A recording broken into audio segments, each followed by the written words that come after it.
Mm. Queridos amigos y amigas, tengan todos ustedes muy buenas tardes. Estamos nuevamente a través de la página de Lima Lee, continuando con el ciclo de presentaciones de la colección iberoamericana Primavera Poética, un esfuerzo realizado por el programa Lima Lee de la Municipalidad de Lima y el Festival Primavera Poética. Quiero agradecerle a Marlon Cruz, que es nuestro director de cámaras, con quien estamos coordinando para poder llegar a sus hogares a través de esta página de la mejor manera. Esta tarde estaré entrevistando y presentando además el libro Antología Poética del poeta de Costa Rica, Ronald Bonilla. Ronald Bonilla se encuentra con nosotros, a quien le doy la más cordial bienvenida. Buenas tardes, querido Ronald.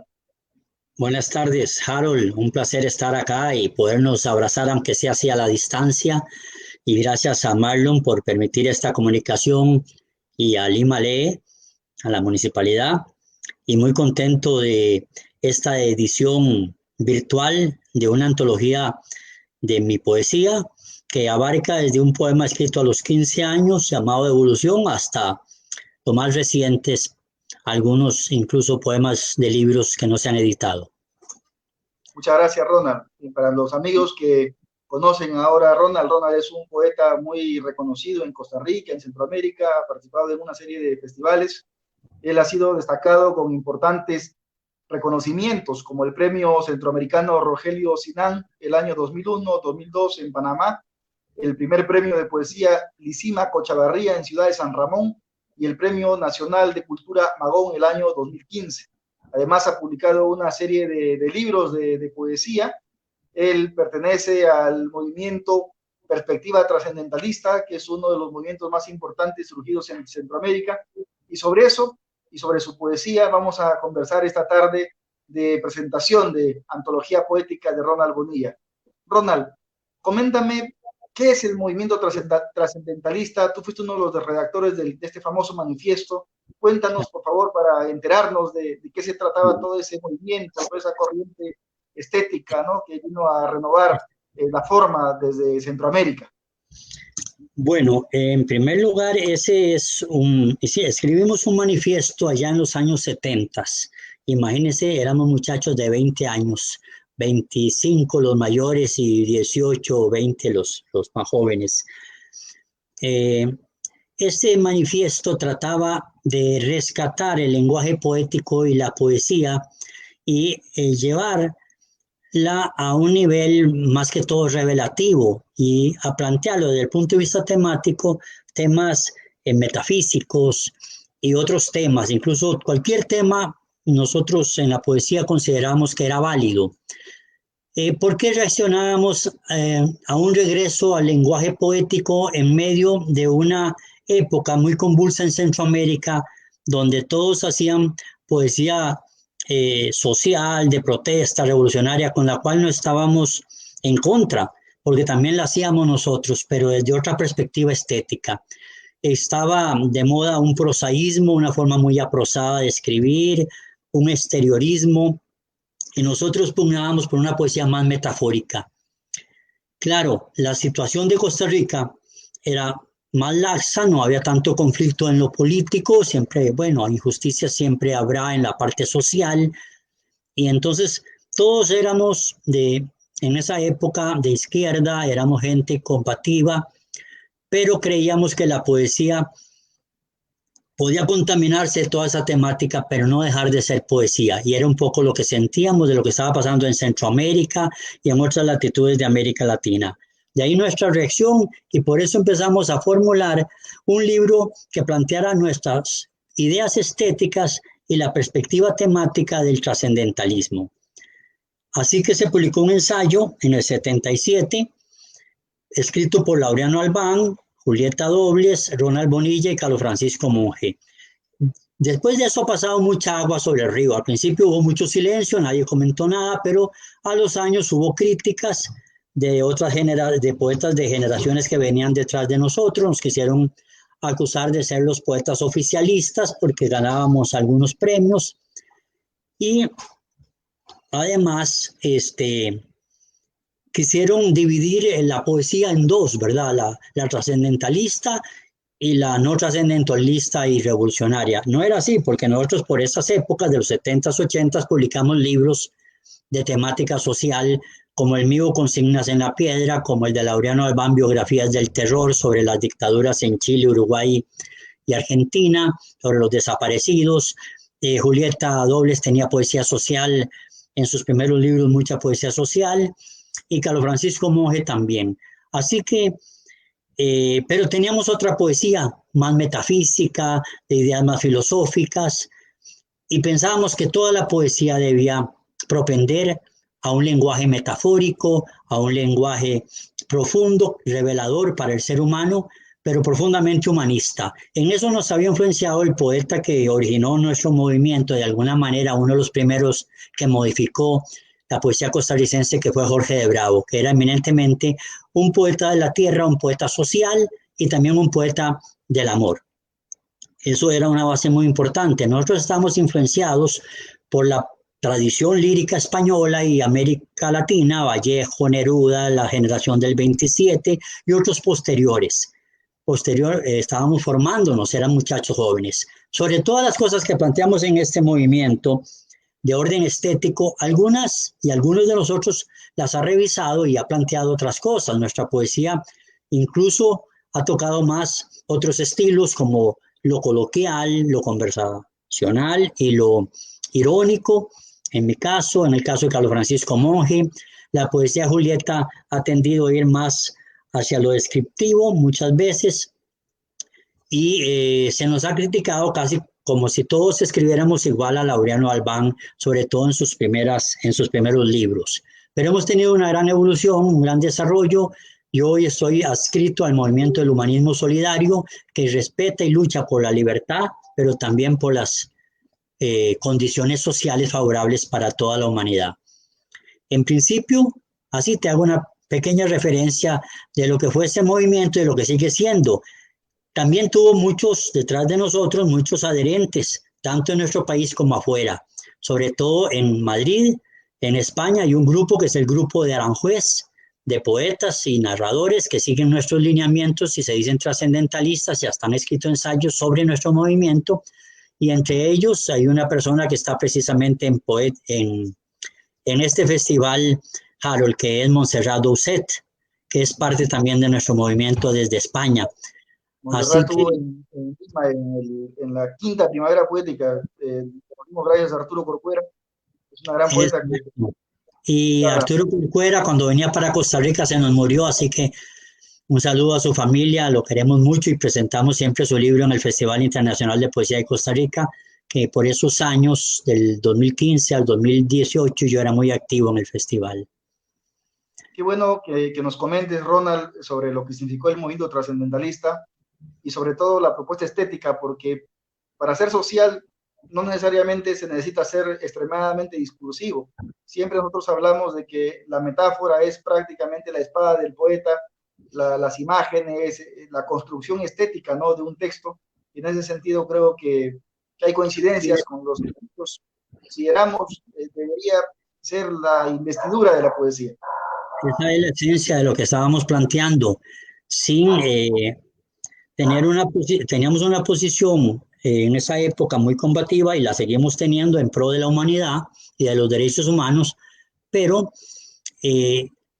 queríamos hacer énfasis en la necesidad de volver a la buena poesía, porque se estaba haciendo algo muy discursivo, algo muy panfletario en muchas zonas de Centroamérica. Siempre la buena poesía sobrevive y hay buena poesía en otras tendencias, en la nuestra.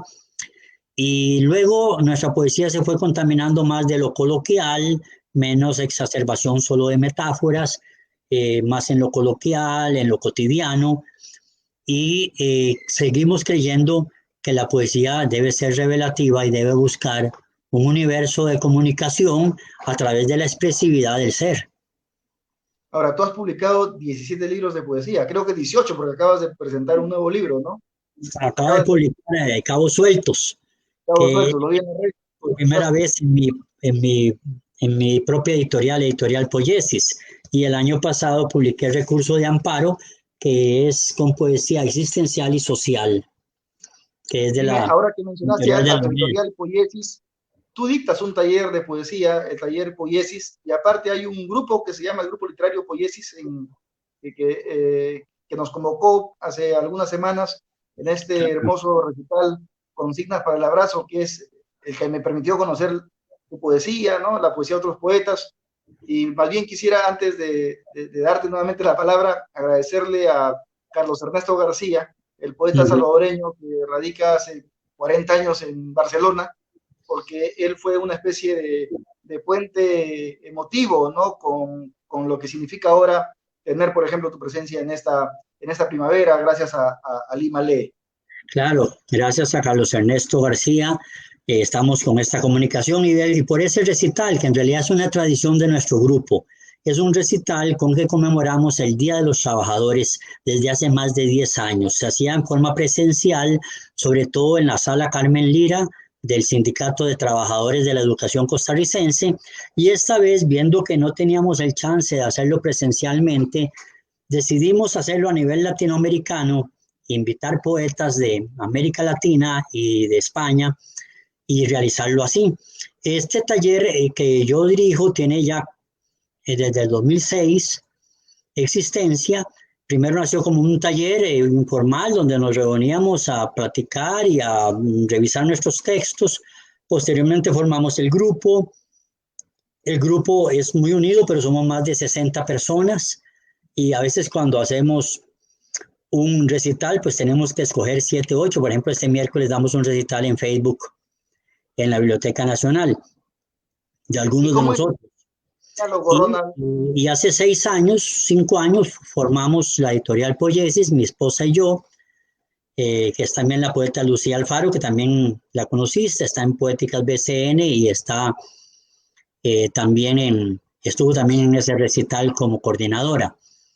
Así que es un gran trabajo que hacemos desplegando recitales por todo el país, dando talleres a otros grupos y un taller gratuito todos los sábados era en forma presencial y ahora lo estamos haciendo por Zoom cada 15 días. ¿Y cuál es el diálogo, Ronald, que tienes tú? Pienso en los poetas de otras generaciones. Yo conozco algunos poetas costarricenses. He tenido la suerte de publicarle, por ejemplo, a Randall Roque en la primavera del año 2016. Lo conozco. Este año está con nosotros Juan Carlos Oliva, que además ganó un premio Grandes Labrador en España, y también un poeta hondureño que ahora es nacionalizado costarricense. Denis Ávila. Claro, son muy amigos. Para decirle algo, Juan Carlos Oliva se inició en los talleres del Círculo de Poetas Costarricenses antes de la formación del Grupo Literario Poiesis, que es el círculo de poetas que inició en los años 60, pero que se volvió a reanudar en los años 90. Así que Juan Carlos fue parte de este grupo cuando era muy joven. Posteriormente fue fundador conmigo del taller literario Poiesis, pero después siguió su propio camino llenándose de triunfos literarios y de premios por todo el mundo. Así que le tengo un gran cariño a Juan Carlos, como un muchacho que vi crecer como poeta desde que tenía 17, 18 años, siempre muy serio. Por supuesto, a Randall Roque lo conozco, tengo amistad con él, no tan profunda, y conozco sus libros, al menos casi todos. Y también a Denis Ávila es un amigo del alma, él y su esposa Paola Valverde, otra gran poeta costarricense. Son amigos que están aquí cerca, vivimos hasta a pocos 2 o 3 kilómetros de distancia, así que nos visitamos y somos buenos amigos, y yo actualmente muy feliz de que Denis haya ganado el premio Pilar Fernández Labrador allá en España, del cual yo fui finalista, otro de mis libros fue finalista ahí también. Así que sí, con todos ellos, realmente tenemos una buena comunicación con casi todos los poetas de todas las generaciones. En mi grupo hay poetas de todas las edades y escritores, narradores, ha empezado gente a los 15 años y hay gente que ha empezado a los 80 años, incluso ya una señora se nos murió, y muchos de ellos han empezado a publicar en nuestra editorial o en otras editoriales estatales como la UNED, la Editorial Costa Rica, la editorial de la Universidad de Costa Rica. Hay 4 grandes editoriales costarricenses estatales que publican poesía en buena cantidad.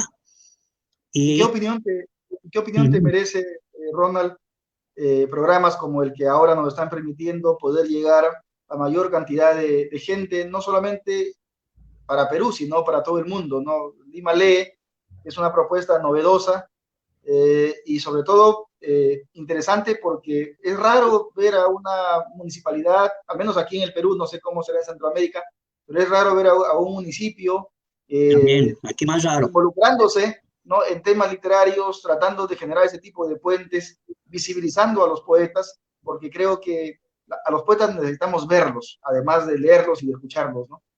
Estoy de acuerdo y claro, hay que felicitar a este programa de la Municipalidad de Lima. Ojalá en Costa Rica tuviéramos estas cosas. Realmente la parte digital y el virtual, los recitales, son gracias a la pandemia y a la cuarentena que ya llevamos como ochentena o no sé cuántos. Este, pero gracias a eso hemos desarrollado estos mecanismos que ya existían, pero que no los conocíamos para poder difundir la poesía en forma virtual y en muchas redes. Y esto nos está permitiendo. Hemos seguido publicando, este año hemos publicado como 6 poemarios en Poiesis Editores, a pesar de que están casi acá guardados y casi no los podemos ni distribuir en librerías, ni llevar a las casas como solíamos hacer o en los recitales vender, porque ese era el medio en que difundíamos, sobre todo recitales y actividades, en todas las efemérides que hacemos actividades como el Día Internacional de la Mujer, el Día Nacional y el Día Internacional de la Poesía, el, el Día de la Raza, bueno, ya no se llama así, el Día del Encuentro de Culturas, que hacemos ahora más bien una poesía inclusiva y para las etnias y para rescatar lo precolombino. Eh, y otras fechas, hasta el 2 de noviembre lo festejamos con el recital altar de los poetas, donde leemos poetas que ya han partido de esta vida física y leemos también nuestras propias elegías a nuestros seres queridos y poetas amados. Eso es parte de lo que hace nuestro grupo. Bueno, pero en cuanto a mi poesía, si les parece que me refiero un poco, tengo mucha poesía amorosa, tengo varios libros, como el libro del buen amor, como otro libro que se llama Después de soñarte, y en casi todos mis libros hay poesía amorosa, pero también hay mucha preocupación filosófica, social, en muchos de mis libros, como Consignas en la Piedra, como Recurso de Amparo, y también una perspectiva, se puede decir, hasta cuántica en los nuevos libros. No, y Es aprovechar, querido Ronald, para invitarle a quienes están mirando esta entrevista a descargar el libro que gratuitamente, gracias a tu generosidad y gracias al programa Lima Lee, todos pueden tenerlo en su celular, en su computadora. Ya está el link del libro de Ronald Bonilla, de la antología poética. No sé si Marlon podría poner la portada del libro para darle paso a la culpable de este diálogo de Ronald Bonilla, reunida en esta breve antología pública que el programa Lima Lee pone a disposición de todos quienes quieran conocer sobre este gran poeta latinoamericano, nacido en Rica. Esta antología reúne poemas de apuntes para un graffiti, Las manos de Amar, varios textos de los 17 libros publicados a lo largo de toda esta carrera y trayectoria que tiene Ronald Bonilla, resistiendo como poeta, uniendo como poeta y sobre todo enseñando como poeta. Ronald, nosotros estamos atentos a que nos compartas algunos poemas, de repente los textos que están en la antología poética, lo que tú consideres y seguir conversando. Creo que en la antología está el poema Recurso de Amparo de mi libro del mismo nombre, que es el último de este libro, se los voy a leer. Recurso de Amparo. Vengo a interponer, Señor, este recurso. Hace noches y días en los solsticios y equinoccios, cuando el viento ulula por entre las paredes y desde los marasmos que se devuelven en poniente, cuando la luna sangra inesperada y el sol se hace un ovillo inquieto que no podemos mirar en el eclipse ante el abismo, y cuando tomamos un libro para leer los versos que dejara olvidados un caminante en el destierro, cuando platicamos con animales pequeños que visitan el jardín o que aprisionamos en nuestras cerradas viviendas. Hace tiempos lo digo, cuando las estaciones se cansan de reiterar sus costumbres y cuando llueve sobre los ventanales que miran la indigencia de las calles al pie de las montañas, por donde no pasa siquiera el borracho de la esquina. Hace, como digo, señor juez, ante tanta soledad y tanta algarabía de los desconocidos, que me pienso en poemas y poemas, que no escapo a la metáfora indudable, que invento símiles que dan vuelta y vuelta al llavín de la locura, que fabulo y confabulo, improviso, invento el quicio, el resquicio y los rescoldos, pongo en las imágenes el margen dorado del olvido, amo y desamo, ato y desato, sueño y entresueño, para que no se desangren los caminos. Y por eso, porque las ciudades tengan solo explosiones de fraternidad y el campo solo frutas y semillas para que el amor revene, interpongo esta querella que me salve y nos salve de la ignominia del mundo del dinero, este andrajo de fe, este recurso de amparo del poema. Muchas Bueno, gracias, una querido muestra. Ronald, qué gran poema. Muchas gracias. Queremos seguir escuchando tu poesía, Ronald. Bien, voy a leer de Apuntes para un Graffiti el poema que se llama Hay que nacer, nacer, con el que iniciamos Antología. la antología.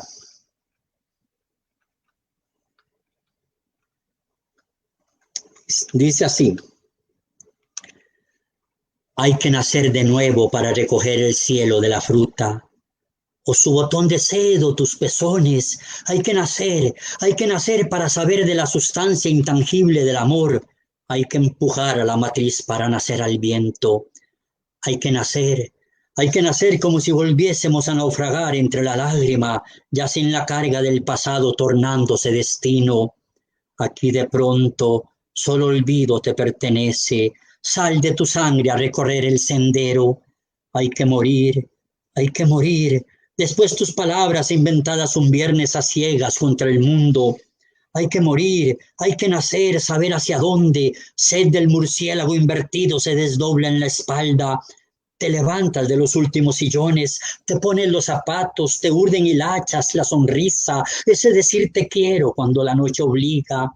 Hay que nacer de todo y contra todo y por todo y hacia el silencio póstumo del que revierte en canciones el secreto. Todo está en tu frente como un ojo avisor ante el abismo. Yo seguiré cantando aunque estas huellas de pronto se borren en invierno. Hay que morir, morir, no ser, escupir sin mancha, socorrer sin nada a cambio, oler la rosa equidistante que prepara tu abrazo, bautizar los hijos quizá como conjuro. Hay que dormir, dormir, soñar, ser el anciano que está empezando a caminar con sus anteojos, sus muletas, su licorcito escondido, sus metáforas, su cicuta perfecta, su camino de luces, para volver a nacer cuando recoja las últimas cosechas del olvido. Gracias. Si hay más Gracias. chance... Qué hermoso poema y qué forma además de inaugurar la antología, ¿no? Hay que nacer de apuntes para un graffiti. Sí, ese fue premio de la Universidad Nacional, premio Una Palabra. Y tal vez creo que estaba ahí en la antología un libro de Sed de otras piedras, un poema de Sed de otras piedras, que es un poemario que se publicó en el 2012, muy dedicado a la familia. Y hay ahí un poema a mi hermano Gonzalo, que murió en Barcelona, donde vivió la mitad de su vida, 26 años, era violonchelista, así que eso va, tal vez puedan escuchar en el poema un poco del violonchelo. Él murió allá y yo lo fui a visitar un mes antes de su muerte, y este poema lo hice cuando estaba ya muy enfermo. Vendimia de fe a Gonzalo. Mi hermano está marcado por sus lejanías, Su dolor de violonchelo aún se sigue astillando en las tardes suspensas de estas lluvias, y quizás siga vibrando en este país de pobres apariencias que ya él dejó tendido en los alambres rotos de la infancia. Y yo que estoy atado más allá de la sangre, a ese su espejismo de ser casi suficiente desde la sed solidaria, ahora también me rasgaré desde la médula invisible que nos levanta y reúne con ese Dios que intuimos desde las estaciones inciertas del ayer. Pero mi hermano está marcado por esas ocres distancias. Tanta cercanía le dispensa su amor y sin embargo, los que aquí a veces transigimos con la vida, apenas sospechamos sus íngrimos dolores. Él es como su arco inverosímil rasgando plenitudes. Su palabra nos amalgama desde lejos. Es la vendimia cuando se recoge de pronto ante el amago de muerte incomprensible. Quizá un paso, una cuerda en vilo ante la luz que todos estamos tensando, caminantes imprecisos, hermanos de tantas memorias que ya nadie permuta con la fragilidad. Hoy volvemos a nacer, quizá para el perdón, o para ser tan solo el campanario festivo del amor. Muchas gracias. Te escuchaba y me quedaba pensando en algunas imágenes, ¿no? Cuando dices, por ejemplo, una cuerda en vilo ante la luz, o hermanos de tantas memorias que ya nadie permuta con la fragilidad. Y Buena pensaba memoria. hasta qué punto el tono discursivo con esa precisión para capturar la imagen, de repente, con las enseñanzas de los surrealistas, a quienes te referiste también hace un momento, te han servido para poder construir un texto y entregarlo como una propuesta estética. O Sí, sea, muchas gracias. cuánto cuánto el surrealismo le sirve a un poeta, a pesar de que se dio a inicios del 20 del siglo pasado, para poder dosificar el aliento discursivo, ¿no? El aliento coloquial. Claro. A raíz del surrealismo cambió la poesía muy significativamente porque, bueno, todo lo que propuso prácticamente una revolución, hurgar en el inconsciente, en el subconsciente, siempre lo hacían los poetas en una forma natural, pero también liberar la imagen de los cánones muy conceptuales o de las formas muy rigurosas en que se creaban las metáforas en una forma muy mental a veces. Todo eso influenció nuestro pensamiento también, nuestra poesía, y entonces de vez en cuando hay toques como esa sed del murciélago invertido, se desdobla en la espalda, que eso Claro, es ¿no? Eso es muy una surrealista, ¿no? lectura muy surrealista. Onírico. Pero voy a leerles un poema un poco más coloquial, si nos queda tiempo, que se Claro que llama sí. Contraejemplos y que también está en la antología, es de mi libro Hoja de afiliación y otros clichés, y que también recibió algún premio en el certamen Brunca de la Universidad Nacional de Pérez Celedón. Este es un homenaje a un poeta muy querido por vos y por mí, que es César Vallejo, nuestro gran poeta latinoamericano y peruano, pero mundial, Peruano universal. universal. Y entonces este peruano universal, no el único, pero sí uno de los más importantes, me inspiró el poema Contraejemplos con esta frase que uso epígrafe, que sobre esa me monto y cabalgo. Dice: confianza en el anteojo y no en el ojo, en la escalera, nunca en el peldaño.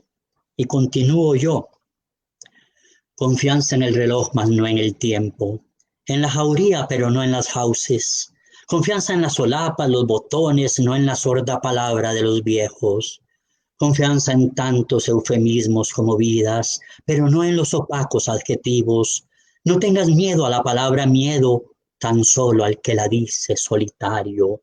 Confianza en el sermón, no en el milagro, ni en el cura que duda del milagro. Ten fe en los ascensores infalibles y no en sus ocupantes matutinos y abstractos para siempre. Confianza en los aretes, en el lápiz labial, en el ombligo, mas no en el corazón que se te entrega. En fin, confianza en la gramilla iluminada, no en el rebote loco de la bola. Confianza en la gabacha, no en el Señor que duda de tus ojos. Ten fe en lo que ha pasado y no miraste, no solo en tu mirada. No te opongas ya más, debes creer globalizadamente en los pro y los contra del discurso y no en tu desayuno disminuido. Olvida tus preguntas de poeta y ten fe en la herejía, pero nunca en el juez invisible que te juzga. Aprende de ese niño mentiroso que te amonesta ahora. Ten fe en tu mordisco cruel a la galleta, mas no en el panadero que la incendia.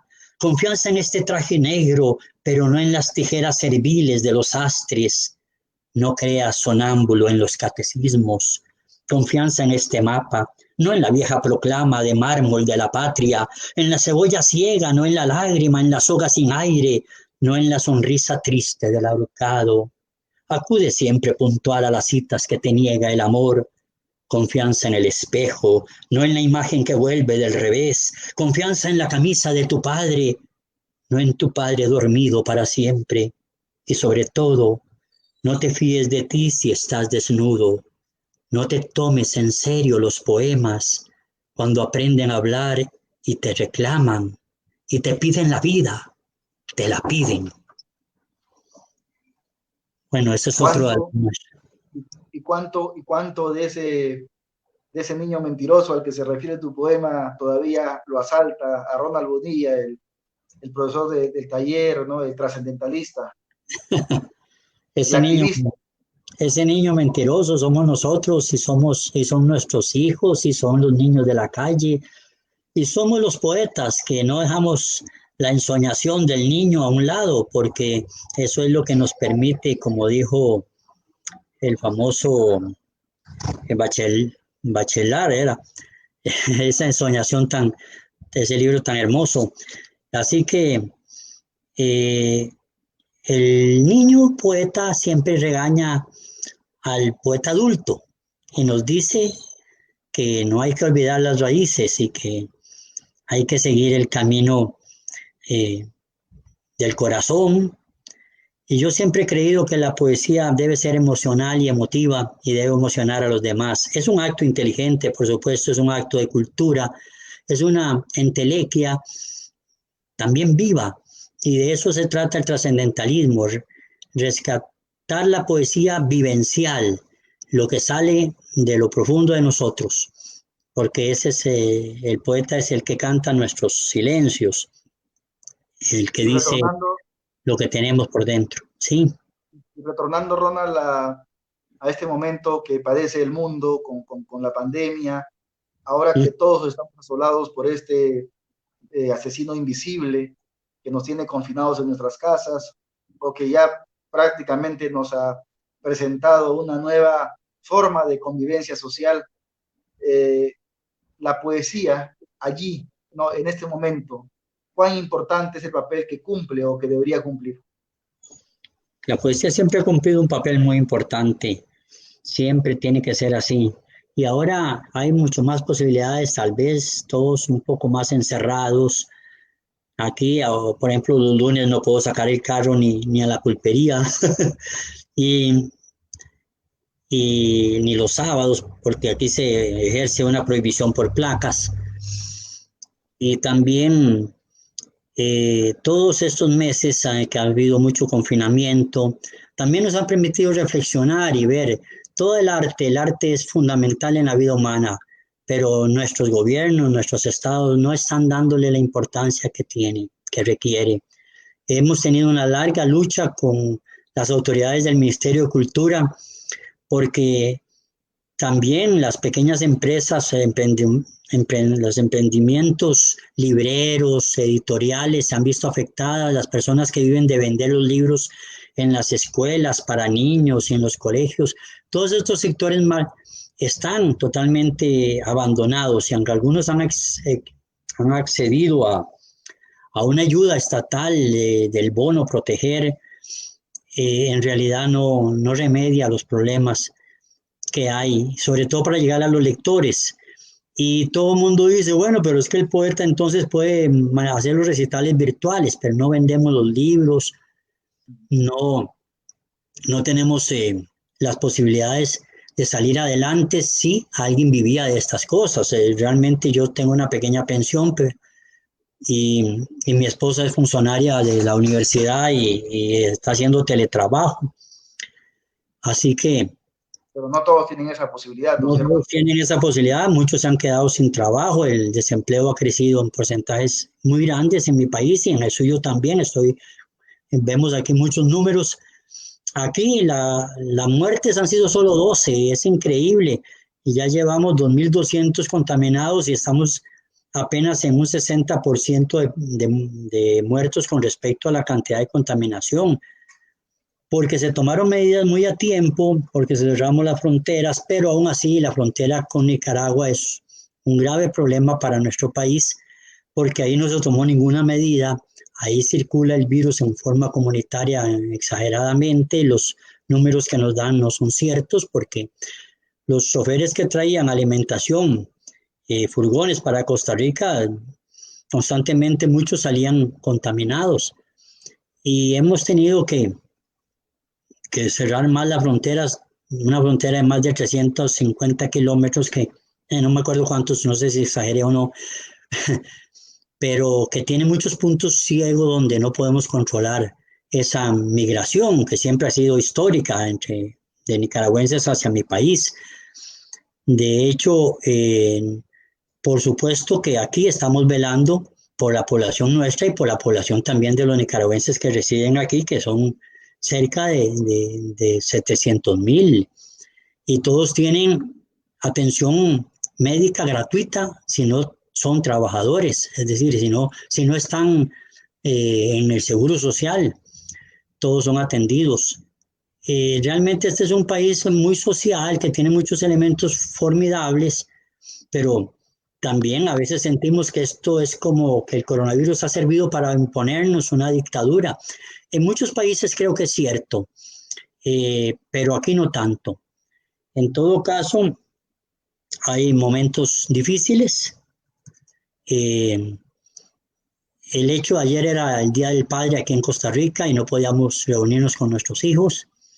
Acá también. Eh, uh-huh, Acá sí, también, pero qué y, bueno, Ronald, que pero gracias a estas herramientas que nos brinda la tecnología y a programas como Lima Lee, podamos ahora, ¿no?, dialogar contigo, que estás en Costa Rica, sí, tenemos un podamos, estudio, por ejemplo, de la Biblioteca Nacional, pero no así de otras instituciones, pero sí se está trabajando porque la poesía vuelva a ocupar ese lugar de privilegio que tuvo en otras épocas, como el non plus ultra de la literatura. Hoy se le da eh, mucho bomba a la novela y se ha perdido ese interés, pero yo creo que hay muchos amantes de la literatura, de la poesía, tal vez no muchos compradores de libros, porque hoy tienen acceso muy fácil a través de los medios virtuales, y la cantidad de poetas que hay nos dice que tiene que haber muchos lectores. así es. Ronald, para culminar esta entrevista que te agradezco y Uh-huh. presentación, además de antología poética y libro publicado por Lima Lee, nos gustaría que nos leas un último poema, porque estoy seguro que quienes nos están siguiendo quieren seguir escuchando a Ronald Bonilla. Nosotros vamos a... Sí, Voy a leer, aprovechándome, dos poemas breves.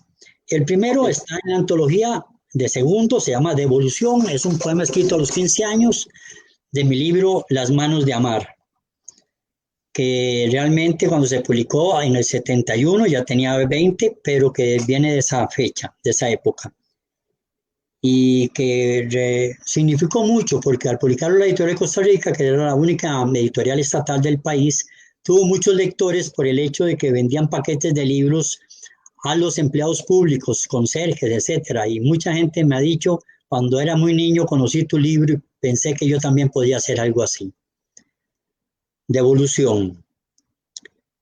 Un día íntegro nos miraremos juntos y llenaremos con sombras las cicatrices del mar. Marcaremos nuestra huella en el granito del polen, en la playa interminable. Un día íntegro llenaremos el mundo de lo que amamos y nos serán devueltos los ojos. Y el otro, también en la antología, se llama La otra soledad y cierra mi libro porque el tiempo no tiene sombra, que fue Premio Nacional de Poesía Aquileo Echeverría en el 2001. La otra soledad. de tu sonrisa al agua, de tu cabello al frío, de tu mirada al mundo, de tu palabra al niño llevado por su loco papalote, hay solo un salto, como voltear el rostro, ir de adentro hacia nunca, desprender la cobija de golpe, perder la mañana, tropezar, un rápido cambio de luces, un salto insondable que me lleva a la noche, a sus fracasos, a intentar a ciegas este diálogo inútil con otras soledades. De tu espacio a la umbría, hay solo un salto inusitado, como extraviar la mañana, un solo cambio de luces como si cayeran al vacío nuestros nombres. Recojo mis camisas que ya olvidaron tu ternura. Vuelvo a calzar la nostalgia, mi improvisada alcoba en desorden te reclama y salgo a empujar aire con aire, a golpear tantas puertas inventadas. Detrás hay otra soledad que no calculo y otra que apenas se entrevé en la mía y son la misma. Muchas gracias, Harold. Muchas Está gracias, Ronald. hablando con vos y conociéndote. Sí, así es. Muchas gracias, Ronald Bonilla. De verdad que ha sido un placer poder dialogar estos 41 minutos contigo, conocer sobre tu vida, tu trayectoria, escuchar tu poesía aquí en el Perú. Estoy seguro que los amigos en Lima están encantados con lo que esta tarde han podido ser testigos. Gracias nuevamente al programa Lima Lee, a Alex Alejandro, a Florentino Díaz, a Juan Pablo Laguerra, a Marlon que está dirigiendo la cámara, porque ha sido una bonita forma de conocer un poco más sobre Costa Rica y qué mejor que de la mano de uno de sus mejores poetas, uno de los más premiados y uno de los que tiene mayor trayectoria. Ronald, muchísimas gracias. Muchas gracias y viva Primavera Poética. Gracias. Nosotros nos vemos a las 5 de la tarde con la presentación de Ábaco, el libro de la poeta cubana radicada en los Estados Unidos, Lisset Espinosa. Buenas tardes y a las 5 estamos aquí nuevamente por Lima Lee Conectados. Gracias. Buenas tardes.